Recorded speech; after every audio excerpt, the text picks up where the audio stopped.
Video ઉપર click કર્યું છે તો આ 2 મિનિટનો ટાઈમ કાઢી અને વિડીયો પૂરેપૂરો જોજો, જેથી તમને ઘણું બધું જાણવા મળશે।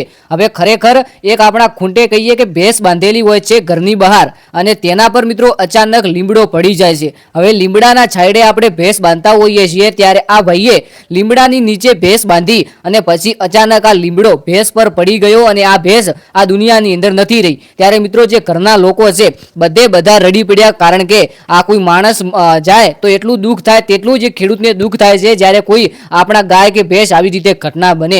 અને ખરેખર આ ઘટના બનીને તો ફક્ત એક ભેંસ સાથે નથી બની, એવું નથી કે લીમડો ભેંસ પર પડ્યો અને આ ભેંસ દુનિયાની અંદર નથી રહી, બીજું પણ ઘણું બધું નુકસાન થયું છે। અને ખરેખર તમે નુકસાન જોશો ને તો તમારી આંખ ફાટી જશે, કારણ કે આટલું બધું નુકસાન કેવી રીતે થઈ શકે અને આ વિડીયો આખરેકાર કયા ગામનો છે, ચલો આપણે જાણવાની કોશિશ કરીએ। સબસ્ક્રાઇબ કરી લેજો। હવે મિત્રો તમે જોઈ શકો છો કે ગાય હોય છે કે ભેંસ હોય છે, આપણે લીમડા નીચે બાંધતા હોઈએ છીએ ત્યારે આ વિડીયોની અંદર જુઓ કે એક ભેંસ છે અને આ ભેંસ પર લીમડો પડી જવાના કારણે આ ભેંસને ખૂબ જ નુકસાન થાય છે અને એવું જાણવા મળ્યું છે કે આ દુનિયાની અંદર નથી રહી। ત્યારે મિત્રો હું તમને પૂરેપૂરો વિડીયો બતાવી દઉં કે આ વિડીયો બહુ જ ખતરનાક વિડીયો છે।